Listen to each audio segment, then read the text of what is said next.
Mapangalanan na ang pinakamauhusay na weightlifter sa bansa sa HD Weightlifting Competition. At live mula sa Makati City, nasa frontline ng balitang yan si Ian Suyo. Ian, meron na ba tayong susunod na Olympic gold medalist dyan ala Heidelin Diaz?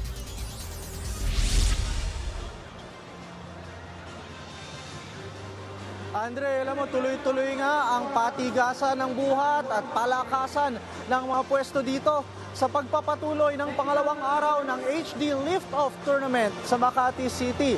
At napakaraming ang fans ang sumusubaybay ngayon dito dahil makikita natin lahat ng categories na lumalahok at baka posible pang makita tayo ng raw talent na posible i-develop at maging pambato natin pagdating sa international stage.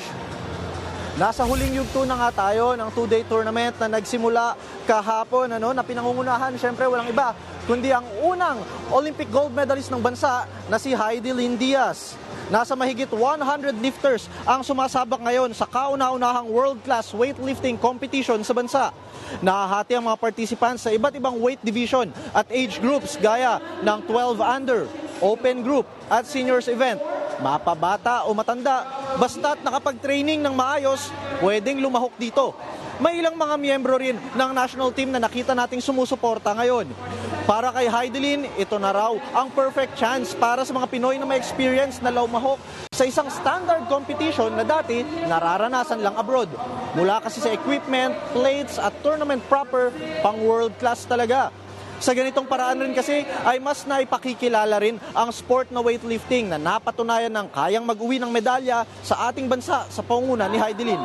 Matatanda ang last year lang ay opisyal na rin isinama ang weightlifting sa mga sporting events sa palarong pambansa at inaasahang ilalabi na rin para sa mga collegiate tournaments.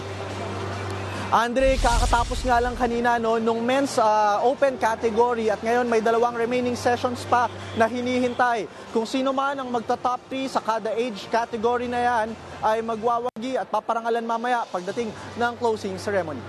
Yan muna ang latest mula dito. Balik sa'yo, Andre.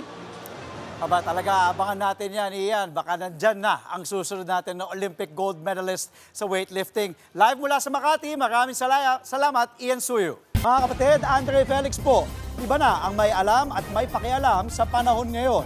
Para po sa tuloy-tuloy na balitaan sa Frontline kahit weekend, mag-follow at mag-subscribe na sa social media pages ng News 5.